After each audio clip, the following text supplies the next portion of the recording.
আসসালামু আলাইকুম, স্বাগত সবাইকে আজকের আমাদের সিমপ্লেক্স মেথডের এই ক্লাসে। আমরা সিমপ্লেক্স মেথডের একটা গাণিতিক সমস্যা সমাধান করব। Hitex Management is currently interested in developing a weekly production schedule for both products. The Desk Pro generates a profit contribution of $50 per unit, and the Portable generates a profit contribution of $40 per unit. For next week's production, a maximum of 150 hours of assembly time can be made available. Each unit of the Desk Pro requires 3 hours of assembly time, and each unit of the Portable requires 5 hours of assembly time. In addition, Hitex currently has only 20 portable display components in inventory, thus, no more than 20 units of the Portable may be assembled. Finally, only 300 square feet of warehouse space can be made available for new production. Assembly of each Desk Pro requires 8 square feet of warehouse space. Similarly, each Portable requires 5 square feet. A. Find how many Desk Pro and Portable computer should be produced to get maximum profit. B. Find the maximum profit, optimal solution for the Hitex problem. সমস্যাটা হচ্ছে Hitex Management is currently interested in developing weekly production schedule both product. That's when the products are Desk Pro, which generate $50 per unit.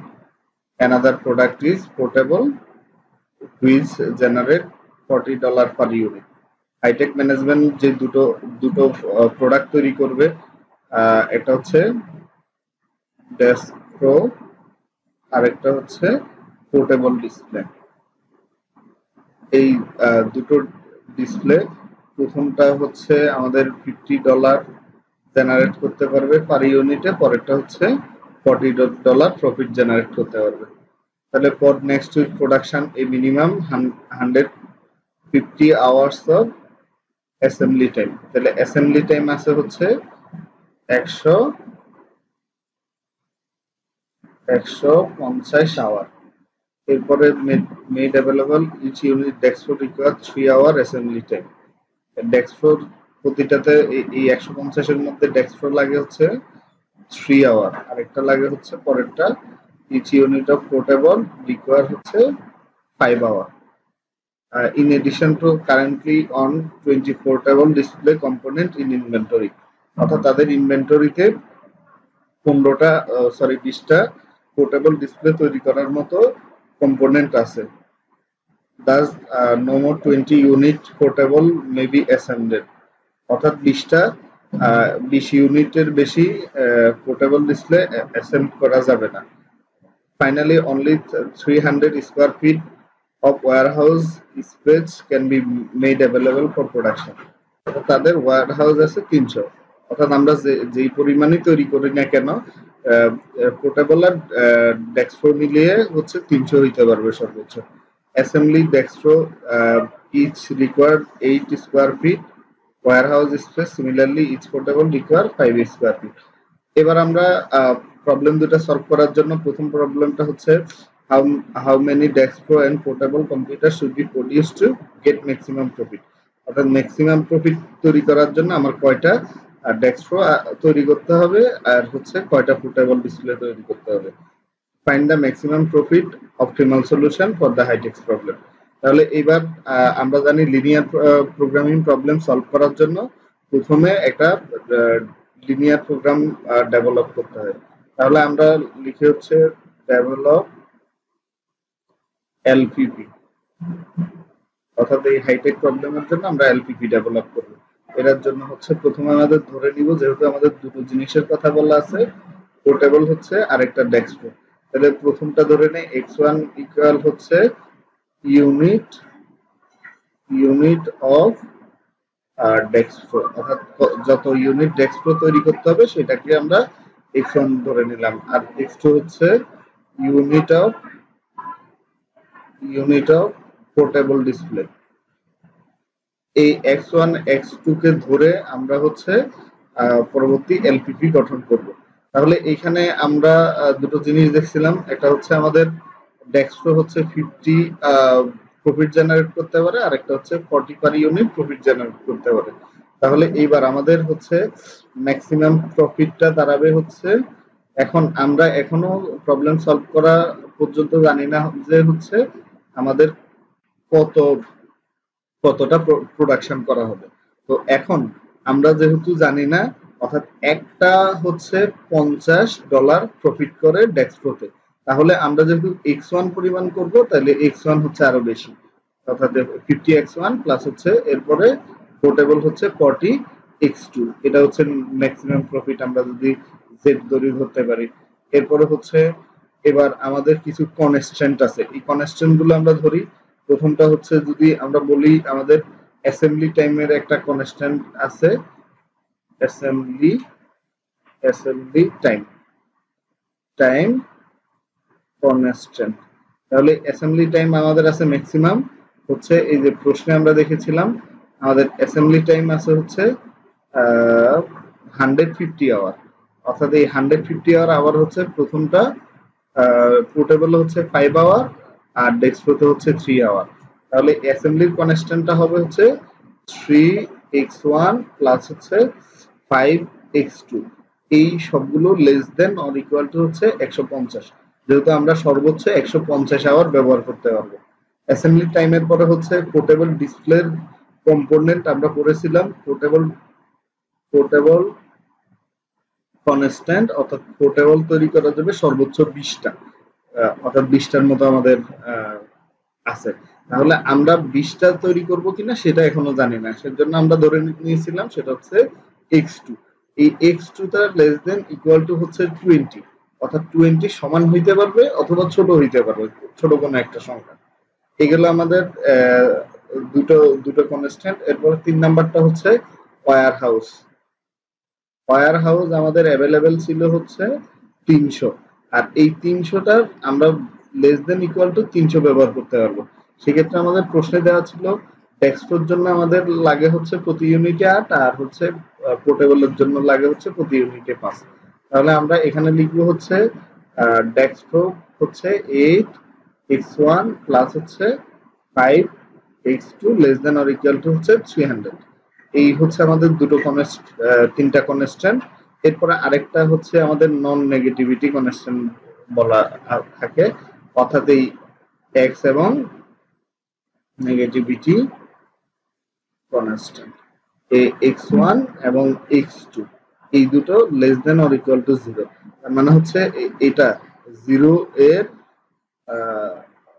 এই দুটো হচ্ছে greater than or equal to হচ্ছে 0, অর্থাৎ এটা 0 এর সমান বা বড় হইতে হবে প্রোডাকশনটা, অর্থাৎ নেগেটিভ কোনো প্রোডাকশন হবে না, যেটা আমাদের ফিজিবিলি সম্ভব না। তো এবার এগুলো লেখার পরে আমাদের সর্বশেষ কাজ হচ্ছে এই ইকুয়েশন গুলোকে সাজিয়ে ফেলা। এই ইকুয়েশন গুলো হচ্ছে প্রথমটা ম্যাক্সিমাম প্রফিট, এটাকে যদি জেড ধরি, ম্যাক্সিমাম প্রফিট হচ্ছে 50x1 প্লাস হচ্ছে 40x2। এরপরে হচ্ছে সাবজেক্ট টু কনস্ট্যান্ট, এই যে প্রথম সমীকরণটা ছিল হচ্ছে 3x1 প্লাস 5x2, তাহলে হচ্ছে 3x1 প্লাস হচ্ছে 5x2, এটা লেস দেন ইকুয়াল টু হচ্ছে 150, আর পরেরটা হচ্ছে আমাদের x2 লেস ইকুয়াল টু হচ্ছে 20। এরপরে 3 নাম্বারটা আছে হচ্ছে 8x1 প্লাস হচ্ছে 5x2 হচ্ছে less than or equal to হচ্ছে 300। এরপরে নন নেগেটিভিটি কনস্ট্যান্ট ছিল x1 x2 গ্রেটার ইকুয়াল হচ্ছে 0। এবার এগুলোর সাথে যেহেতু এগুলো লেস দেন ইকুয়াল টু আছে, তা আমাদের হচ্ছে এগুলোকে সমতা করার জন্য স্ল্যাক ভেরিয়েবল অ্যাড করে দেন আমরা এটাকে সলভ করতে পারবো। তো আমরা স্ল্যাক ভেরিয়েবল অ্যাড করার জন্য যেহেতু এখানে ইকুয়েশন হচ্ছে একটা, দুইটা, তিনটা আমাদের মূল ইকুয়েশন, আর ভেরিয়েবল আছে হচ্ছে দুটো, তাহলে তিনটা ইকুয়েশনের জন্য আমরা তিনটা স্ল্যাক ভেরিয়েবল অ্যাড করি। অ্যাডিং স্ল্যাক ভেরিয়েবল, তাহলে প্রত্যেকটার সাথে স্ল্যাক ভেরিয়েবল অ্যাড করার পরে প্রথমটা হবে 50x1 প্লাস হচ্ছে 40x2 প্লাস হচ্ছে 0s1, দেন হচ্ছে 0 S2 প্লাস হচ্ছে 0 ইন্টু S3, অর্থাৎ এটার সাথে S1 S2 S3 যোগ করে দিলাম। তো যেহেতু আমরা এটার সাথে কোনো কনস্ট্যান্ট না, এটা ইকুয়াল টু সমীকরণ ছিল z ইকুয়াল, এর জন্য জাস্ট প্রত্যেকটা মিলানোর জন্য আমরা S1 S2 S3 0 হিসাবে দিলাম। আর এক নাম্বার সমীকরণটা হচ্ছে 3x1 প্লাস হচ্ছে 5x2, আর এটাতে আমরা প্রথমে একটা S1 slack variable S1 plus পরেরটাতে আর যোগ করব না 0s2 0s3। এরপরে আমাদের 3 নাম্বার, এটা হচ্ছে প্রথম সমীকরণ। 2 নাম্বার সমীকরণ ছিল হচ্ছে x2 less than or equal to 20। তাহলে x2 less than or equal to 20 মানে এটাতে x1 নাই, 0x1 প্লাস হচ্ছে 1x2 প্লাস হচ্ছে 0s1। এইটাতে এসে আমরা স্ল্যাক ভেরিয়েবল হচ্ছে এটা আমরা এটা যোগ করব হচ্ছে 1s2, আর S3 তে নেই 0s3। এবার 3 নাম্বার সমীকরণটা হচ্ছে 8x1 প্লাস হচ্ছে আমাদের 5x2, এটার সাথে যোগ হবে হচ্ছে S3, এটা 0s1 0s2 প্লাস হচ্ছে 1s3।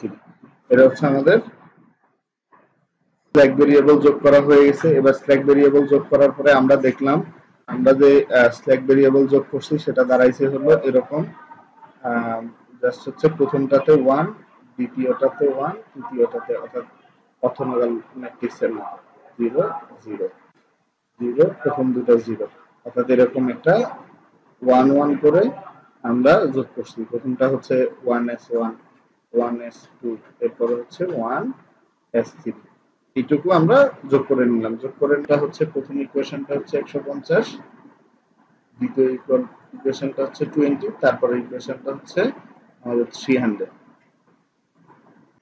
তাহলে এই টেবিল গঠন করার জন্য আমরা প্রথম টেবিল নিলাম। এটার নিয়মটা হচ্ছে আমাদের প্রথম সমীকরণটা ছিল 50x1 x2, অর্থাৎ এটাকে আমরা বেসিক করলাম।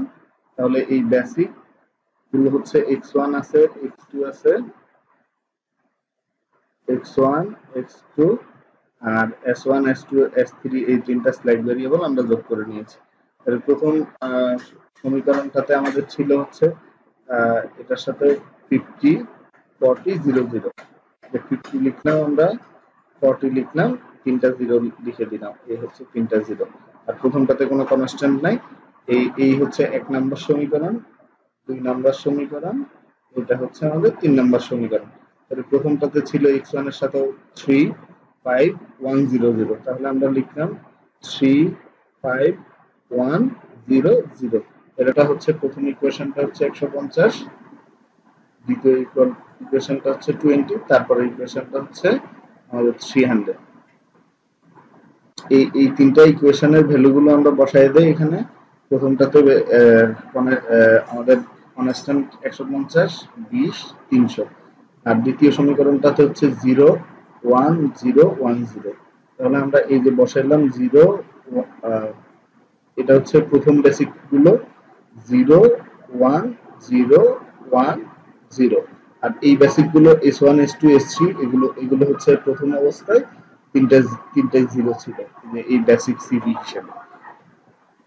এরপরে আমাদের 3 নাম্বার সমীকরণে 8 5 0 0 1, তাহলে আমরা বসালাম 8 5 0 0 1। এখন এটুকু আমাদের বসানো শেষ হওয়ার পরে এবার হচ্ছে আমাদের নিয়ম জেড বের করতে হবে। জেড বের করার নিয়ম হচ্ছে এই যে s1 cb ইনটু এই যে x1 x2 এগুলো গুণ হবে, অর্থাৎ প্রথম এইটুকু যদি আমরা চিন্তা করি, এইটুকু চিন্তা করলে আমাদের হচ্ছে এটা 0 ইনটু 3 প্লাস পরেরটা 0 ইনটু 0 ইনটু 0, এই যে আমাদের এইটুকু পোরশন, তারপরেরটা হচ্ছে 0 প্লাস 0 ইনটু 8, তাহলে প্রত্যেকটা হচ্ছে 0। এইরকম আমাদের 2 নাম্বার কলামের জন্য zj0, 3 নাম্বার কলামের জন্য zj0, তারপরে 4 5 এর জন্য zj0। zj0 হওয়ার পরে হচ্ছে এটা হচ্ছে নিট ইভ্যালুয়েশনের পর রো। তাহলে এই নিট ইভ্যালুয়েশন হচ্ছে সিজে মাইনাস জেডজে। এটার নিয়ম হচ্ছে এই যে আমাদের বেসিক ছিল, বেসিক 50 থেকে 0 মাইনাস করলাম, আমাদের আসলো 0। বেসিক এই যে 40 ছিল, 40 থেকে 0 বিয়োগ করলাম, তাহলে হচ্ছে আমাদের থাকবে 40। এইখানে 0 থেকে 0 মাইনাস, 0 থেকে এই যে 0 মাইনাস, এই 0 থেকে আমাদের এই 0 মাইনাস করার পরে আমাদের হচ্ছে সিজে মাইনাস জেডজে, এই নিট ইভ্যালুয়েশনটা 0 আসবে। তাহলে আমাদের এই প্রথম নিট ইভ্যালুয়েশন শেষ। এবারে এসে এই কলামটা আমাদের রেশিও করতে হবে। তাহলে আমরা নিট ইভ্যালুয়েশন করার পরে আমরা যেহেতু সিজে মাইনাস জেডজে করছি, তাহলে আমাদের এই সর্বোচ্চটা ধরতে হবে। কিছু কিছু বইয়ে এটাকে জেডজে মাইনাস সিজে করা হয়েছে। তো জেডজে মাইনাস সিজে যেসব বইতে করা হয়েছে তারা নেট ইভ্যালুয়েশনটা সর্বনিম্ন যেটা, অর্থাৎ তারা মিনিমাম বের করার ক্ষেত্রে করছে, সর্বনিম্নটা ধরে তারা উপরের দিকে আগাইছে। তা আমরা যেহেতু জেডজে মাইনাস সিজে করছি, অর্থাৎ সর্বোচ্চ প্রফিট করার জন্য, এর জন্য 50টাকে আমাদের হচ্ছে এটা আমাদের কি কলাম, কি কলাম, এই কলামটা কি কলাম, এটাকে ধরে জাস্ট এই যেহেতু এই কি কলাম ধরে আমরা এবার রেশিও করব। রেশিওটার নিয়ম হচ্ছে কনস্ট্যান্ট ডিভাইডেড বাই কি কলাম, কি কলাম। তাহলে আমাদের কনস্ট্যান্ট ছিল 150 ডিভাইডেড বাই কি কলামের ভ্যালু ছিল হচ্ছে 3, লিখলাম। আমাদের কনস্ট্যান্ট ছিল 20, এই 20 কি কলামে আছে হচ্ছে 0। তাহলে 20/0 ইকুয়াল টু হচ্ছে ইনফিনিটি। এর জন্য আমরা এটা করব না, এটা বাদ, এটাকে আমরা খালি রেখে দিব। এরপরে এটাতে কনস্ট্যান্ট আছে 300, 300 এর জন্য হচ্ছে আমাদের এটা 300 ডিভাইডেড বাই 8 অর্থাৎ 37.5। তাহলে আমাদের হচ্ছে পিভট রো হচ্ছে এইটা, অর্থাৎ এই রোটাতে যেই ভ্যালু আছে, এই যে 8টাকে আমি এর জন্য বোল্ড করে মার্ক করে দিলাম, এই 8টা হচ্ছে 1 হয়ে যাবে। এবং এই 8টা যেহেতু x1 এর কলামে ছিল, x1 বেসিকের কলামে, তাহলে জাস্ট এর জায়গায় যে আমাদের নন বেসিক ভেরিয়েবল ছিল সেটা রিপ্লেস হয়ে যাবে, অর্থাৎ এই s1 s3টা রিপ্লেস হয়ে এর জায়গায় x2 বসে যাবে। তাহলে পরবর্তী আমরা দেখলাম হচ্ছে সরি x1 বসে যাবে, পরবর্তী 2 নাম্বার টেবিলে আমরা দেখলাম এটা রিপ্লেস হয়ে আমাদের এই জায়গায় হচ্ছে আমাদের x1 বসে গেল, অর্থাৎ ওই জায়গাটায় x1 বসে গেল। এবং এই নিয়ম হচ্ছে আমাদের ওই কলামে হচ্ছে এই জায়গায় হচ্ছে 8 ছিল, 8 থাকা কলামটাকে, অর্থাৎ এই কলামটাকে 1 করে ফেলবো, 8 এর জায়গাটাতে 1 থাকবে আর উপরে দুইটা 0 আমাদের তৈরি করতে হবে লিনিয়ার কম্বিনেশন করে। আমরা দেখলাম এটা যেহেতু 8 আছে, আমরা 8 দ্বারা ডিভাইড করে দিলে সহজে রো 3টাকে 8 দ্বারা ডিভাইড করে দিলাম, তাহলে এটা 1 হয়ে যাবে। অর্থাৎ এই প্রত্যেকটা 5 divided by 8, 0 divided by 0 divided by 8, 1/8। এরপরে এটা ছিল হচ্ছে 300 ডিভাইডেড বাই 8, এটাকে আমরা আরো শর্ট করে 75 ডিভাইডেড বাই 2 লিখতে পারি। ঠিক আছে, এরপরে এর আগেরটা তো আমাদের 0 আছে, তাহলে 0 যেহেতু আগে থেকে আছে, এটাকে আর 0 করার দরকার পড়ছে না, অর্থাৎ রো 2টা আমরা রো 2 এর মতোই রেখে দিয়েছি। এরপরে তার আগেরটা হচ্ছে আমরা তার আগেরটাতে দেখি হচ্ছে আমাদের এখানে হচ্ছে আমাদের 3 আছে। তাহলে এই দ্বিতীয় টেবিলটাতে আমাদের ছিল হচ্ছে এখানে 8, এই 8টাকে আমরা 1 বানিয়ে ফেলছি, এর উপরে হচ্ছে দুটোকে আমরা 0 0 হিসেবে করছি। এটা 0 0 করার জন্য যেহেতু 3, এই এক নাম্বার আমরা লিনিয়ার কম্বিনেশনটা এভাবে চালাইতে পারি। এখানে হচ্ছে রো 1টা হচ্ছে রো 1 থেকে বিয়োগ যাবে, অর্থাৎ 3 থেকে 3 নাম্বারের যে আমাদের পরিবর্তিত রোটা ছিল, অর্থাৎ 3 × 1। তাহলে এরকম করে করে আমাদের ক্যালকুলেশনটা বের হয়েছে হচ্ছে 25/8, 1 0 3/8, 75/2। এটুকু আমরা রো করে ফেললাম। করে ফেলার পরে আগের নিয়মে আমরা z বের করব, x1 x2 এর ভ্যালুগুলো। এক ভেরিয়েবল 0 আর x1 এর ভ্যালু হচ্ছে এখানে 0 প্লাস পরেরটা 0 * 0 প্লাস হচ্ছে 50 ইনটু তারপরে এটার ভ্যালু আছে 1। তাহলে আমাদের এটার মান বের হলো 50। পরেরটাতে হচ্ছে 0 ইনটু এটা দুটো 0, এটা 0 হয়ে যাবে, তাহলে থাকবে হলো 50 ইনটু 5/8। তাহলে এটা হচ্ছে আলটিমেটলি 250 ডিভাইডেড বাই 8। এই যে 250 ডিভাইডেড বাই আমাদের 8 বসালাম। এরপর একটা 0 এভাবে ক্যালকুলেশন করলাম, করার পরে সিজে মাইনাস জেড জে। এখন আমাদের বেসিক হয়ে গেল আগের কলামে যেটা আমরা যেটা জেড জে ছিল সিজে মাইনাস জেড জে, ওইটাই নিট ইভ্যালুয়েশনটা এখন এসে বেসিক হিসেবে আমাদের চলে আসলো। এই বেসিক হিসেবে নিয়ে আসলাম। তো নিয়ে আসার পরে এখন 50 থেকে এই 50 বিয়োগ করলাম 0, 40 থেকে আমাদের হচ্ছে 250 ডিভাইডেড বাই 8 বিয়োগ করলাম 70/8। আর অনুরূপভাবে এই সবগুলো করে নিলাম। করে নেওয়ার পরে আমাদের এগুলোর মধ্যে সর্বোচ্চ ভ্যালু যেটা সেটাতে মার্ক করলাম অ্যারো চিহ্ন। এটাই হবে আমাদের এখন দ্বিতীয় টেবিলের জন্য। এটা হবে x2 টা হচ্ছে কি কলাম। এটা কি কলাম হইলে এখন আমাদের পরবর্তীতে হচ্ছে রেশিও বের করতে হবে। এই রেশিওটা হচ্ছে কনস্ট্যান্ট ডিভাইডেড বাই, আমরা আগেও দেখছিলাম কনস্ট্যান্ট ডিভাইডেড বাই হচ্ছে কি কলাম। এটা কনস্ট্যান্ট হচ্ছে আমাদের 75/2 আর কি কলাম ছিল 25/8। এটা ক্যালকুলেশন করার পরে 12, 20 এবং 60। এখন এখানে দেখলাম আমাদের সর্বনিম্ন রেশিওটা হচ্ছে 12। এখন সর্বনিম্ন যে রেশিওটা আছে সেই রো বরাবর আমাদের কি কলামে যে ভ্যালুটা আছে 25/8, এটাকে আমরা আরেকটু মার্ক করে দিই। এটা হয়ে যাবে আমাদের 1 আর বাকি দুটো হচ্ছে 0 0। এখন 1 0 0 করার জন্য আমাদের হচ্ছে এই লিনিয়ার কম্বিনেশন চালাইতে হবে। এই লিনিয়ার কম্বিনেশন চালানোর পরে আমরা জাস্ট আমাদের যে পিভট এলিমেন্টটা ছিল সেটা 1, উপরে দুটো 0 0 করে আগের নিয়মে 2 নাম্বার টেবিলের মতো প্রত্যেকটা অপারেশন চালাবো। এরকম অপারেশন থাকবে। থাকার পরে এখন এটাতে আমরা নিট ইভ্যালুয়েশন বের করে দেখি, এটা হচ্ছে দুটোই নেগেটিভ। দুটো নেগেটিভ বের হয়ে যাওয়ার অর্থ হচ্ছে আমাদের আর কোনো নিট ইভ্যালুয়েশন করা লাগবে না, আমাদের এটা সলিউশনের দিকে শেষ। এখানে আরেকটা কথা বলে রাখি, আমরা হচ্ছে দ্বিতীয় কলামের প্রথম কলামের সিজে মাইনাস জেডটাকে বেসিক হিসেবে নিয়েছিলাম। এখানে এসে তৃতীয় কলামের জন্য হচ্ছে এই যে দ্বিতীয় কলামের সিজে মাইনাস জেড যেটা ছিল সিজে মাইনাস জেড সেটাই আমাদের এখানে বেসিক হিসেবে চলে আসছে। ফাইনালি ক্যালকুলেশন করার পরে আমরা এবার বলতে পারি হচ্ছে সিজে minus Z less than or equal to 0। সুতরাং হচ্ছে এটাই অপটিমাল টেবিল। আর এখানে আমাদের এই জেড ক্যালকুলেশনটার নিয়ম হচ্ছে আমরা দ্বিতীয় টেবিলের জন্য দেখাইনি। জেড ক্যালকুলেশনটা হচ্ছে এই যে আমাদের যে বেসিক গুলো আছে বেসিকের সাথে কনস্ট্যান্ট গুণ হবে। তাহলে আমরা এবার জেড বের করা দেখব। এখানে জেড যেটা হচ্ছে এটার জন্য Z equal maximum Z equal হচ্ছে এই যে আমাদের বেসিক ইনটু হচ্ছে আমাদের কনস্ট্যান্টের কলামটা। তাহলে বেসিক ইনটু কনস্ট্যান্টের কলামটা হচ্ছে প্রথমটাতে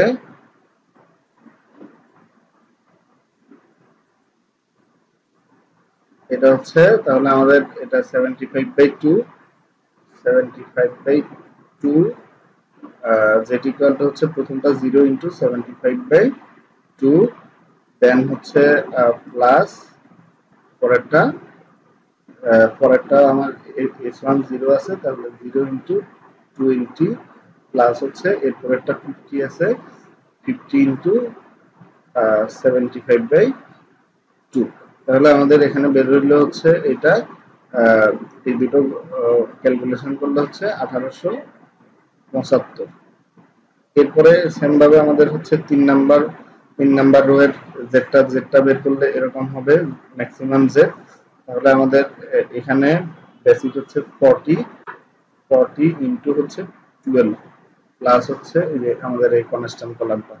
এরপরে হচ্ছে 0 ইনটু হচ্ছে 8, তাহলে 0 ইনটু হচ্ছে 8 প্লাস হচ্ছে পরেরটা 50 ইনটু হচ্ছে 30, তাহলে 50 ইনটু 30 ক্যালকুলেশন করলে হচ্ছে 4 12 48 অর্থাৎ 480। আর এদিকে হচ্ছে 3 5 15 আর দুটো শূন্য 1500, আর এটা যোগ করলে হচ্ছে 1980। এটাই হচ্ছে আমাদের যে দুটো সলিউশন চেয়েছিল সেটা হচ্ছে এইটুকু আমাদের। তাহলে maximum profit Z equal to হচ্ছে 1980। আর এখানে আমাদের নিট ইভ্যালুয়েশন দুটোই নেগেটিভ, এটাই আমরা লিখে দিলাম সিন্স সিজে minus Z less than or equal to 0, অর্থাৎ এই দুটো হচ্ছে negative. So this is the optimal table, অর্থাৎ এটাই আমাদের নিম্নে অপটিমাল টেবল। আর এটা থেকে আমরা পাই এখানে হচ্ছে x1 এর জায়গায় আমরা x2 এর জায়গায় পেয়েছি হচ্ছে 12 আর x1 এর জায়গায় হচ্ছে 30। তাহলে আমাদের এই দুটো ভ্যালু হচ্ছে নিম্নে x1 আর x2 এর ভ্যালু।